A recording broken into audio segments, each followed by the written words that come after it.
जी अस्सलाम वालेकुम।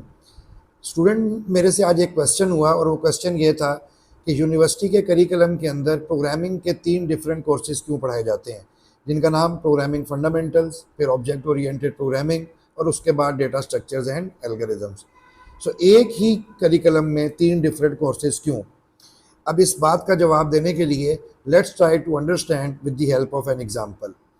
देखिए, जब आपने प्रोग्रामिंग फंडामेंटल का कोर्स पढ़ना शुरू किया तो उसके अंदर आपको सबसे पहले ये सिखाया जाता है कि एक ह्यूमन ने मशीन से बात कैसे करनी है और उसकी फेमिलरिटी करवाई जाती है किसी भी प्रोग्रामिंग लैंग्वेज से और लैंग्वेज के जो बेसिक कंस्ट्रक्ट हैं उनसे, जिनके अंदर सबसे पहले डेटा की स्टोरेज के लिए वेरिएबल्स, डेटा टाइप्स, उसके बाद कंडीशनल स्टेटमेंट्स जो कि इफ एल्स है, उसके बाद रेपिटिशन के लिए लूप्स, उसके बाद अगर आपने किसी कलेक्शन के ऊपर कोई ऑपरेशन परफॉर्म करना है तो लैंग्वेजेस के अंदर एरेज, और उसके बाद ऑफ कोर्स जब आपको ये 4 कंस्ट्रक्ट समझ आ जाते हैं, सो मेरी 21 साल की जो अंडरस्टैंडिंग है उसके मुताबिक you are able to solve a problem of any complexity by using these constructs. अब मसला क्या है? मसला ये है कि जब आपने कोड लिखना स्टार्ट किया प्रोग्रामिंग फंडामेंटल के कोर्स में, और अगर आप सी प्लस प्लस के बैकग्राउंड से हैं तो आपने देखा कि सारे का सारा कोड एक मेन फंक्शन के अंदर आप लिखते हैं।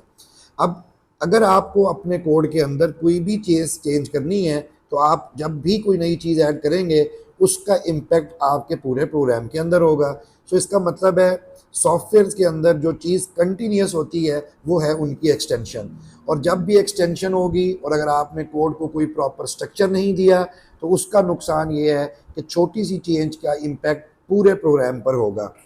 अब यहाँ से दुनिया ने तरक्की की और इस पैराडाइम जिसको हम कह सकते हैं कि मोनोलिथिक पैराडाइम या कोई पैराडाइम नहीं, उन्होंने शिफ्ट किया स्ट्रक्चरल या प्रोसीजर पैराडाइम में, और यहाँ पर कॉन्सेप्ट इंट्रोड्यूस हुआ फंक्शंस का।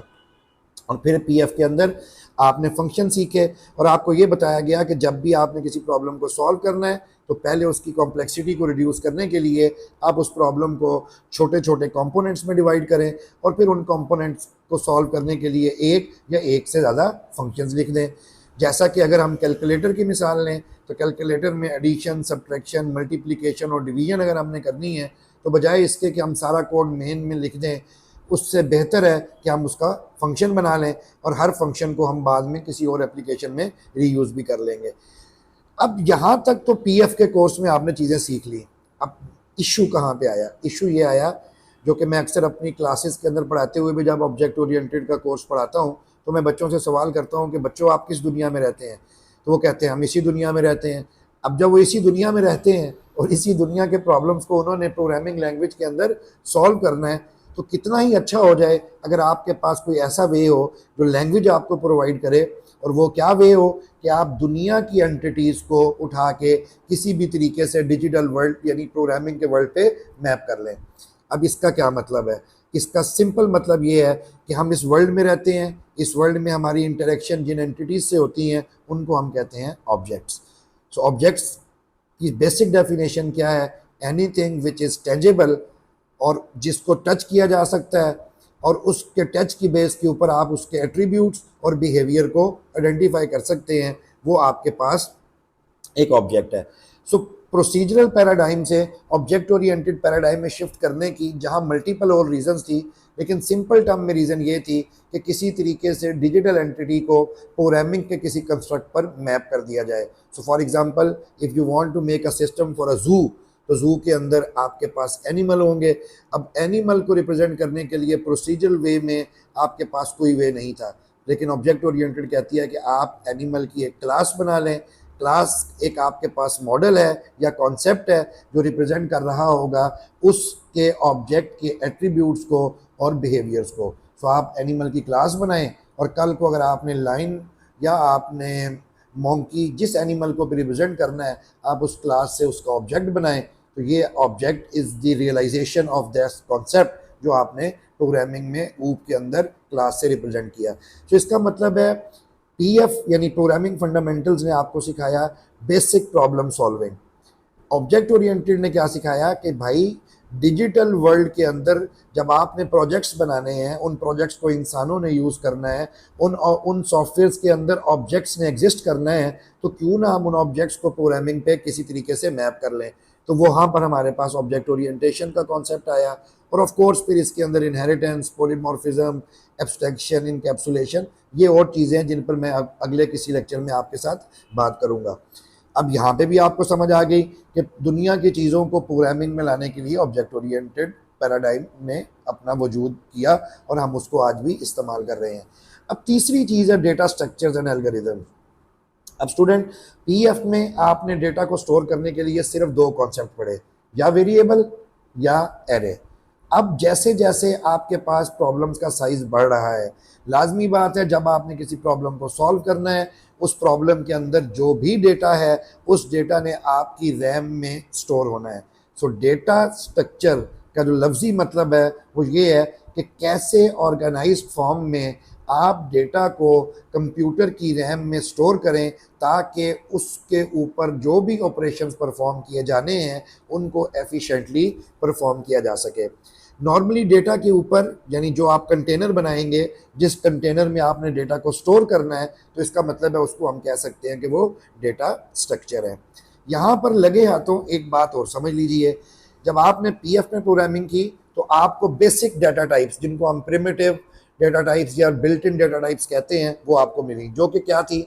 इंटीजर था, फ्लोट था, वेरी गुड, स्ट्रिंग थी, और इसके अलावा बूलियन था और करेक्टर था। अब ये पांच बेसिक टाइप्स थी जिन पे आप काम कर रहे थे, और ये एक सिंगल वैल्यू को स्टोर कर रही थी। लेकिन जब आपने रियल वर्ल्ड की एंटिटीज़ को स्टोर करना है, तो अब कार की अगर आपने क्लास बनानी है तो कार तो ना इंटीजर में स्टोर हो सकती है, ना बूल में, ना करेक्टर में, ना स्ट्रिंग में, ना फ्लोट में। तो फिर ऊप ने आपको क्या अपॉर्चुनिटी दी कि आप अपनी user defined data types create कर सकते हैं। अब वो यूज़र डिफाइंड डाटा टाइप्स भी आपने ऊप में क्रिएट करना सीख ली क्लास की मदद से। अब डेटा स्ट्रक्चर में जब हम आए तो हमें सिर्फ कंटेनर तो दो ही मिले थे, एक वेरिएबल और दूसरा एरे। लेकिन रियल वर्ल्ड में जहाँ प्रॉब्लम में डेटा का साइज़ बहुत ह्यूज है, जैसे फेसबुक देख लीजिए, ट्विटर देख लीजिए, जहाँ पे billions of bytes daily basis पे जनरेट हो रही हैं, अब ना वो एरे में स्टोर होनी है, ना वो आपके पास वेरिएबल में स्टोर होनी है। तो अब यहाँ पे प्रोग्रामर को ज़रूरत पड़ी कि प्रोग्रामर अपने कंटेनर बना सके जिसमें वो ऑर्गेनाइज्ड फॉर्म में डेटा को मेमोरी में स्टोर कर सके। तो जो वो क्लास आपने कार को बनाने के लिए सीखी थी, अब उसी क्लास के कॉन्सेप्ट को यूज़ करके आप अपने मेमोरी के कंटेनर्स बना सकते हैं, ताकि आप डेटा को इस तरीके से स्टोर करें कि आपका डेटा वक्त आने पर एफिशिएंटली उसमें कंटेनर में डेटा इंसर्ट भी किया जा सके, डेटा को रिट्रीव करने के लिए सर्च भी किया जा सके, और अगर किसी डेटा को आपने डिलीट करना है तो डिलीट भी किया जा सके। अब डेटा स्ट्रक्चर की किसी भी सॉफ्टवेयर की परफॉर्मेंस पर बड़ी गहरी इम्पैक्ट है। मिसाल के तौर पे आप काम करते हैं यूट्यूब के अंदर, आप सब यूट्यूब इस्तेमाल भी करते हैं। अब यूट्यूब में आप जब किसी भी वीडियो को सर्च करते हैं तो मिलियंस ऑफ वीडियोस यूट्यूब में पड़ी हैं।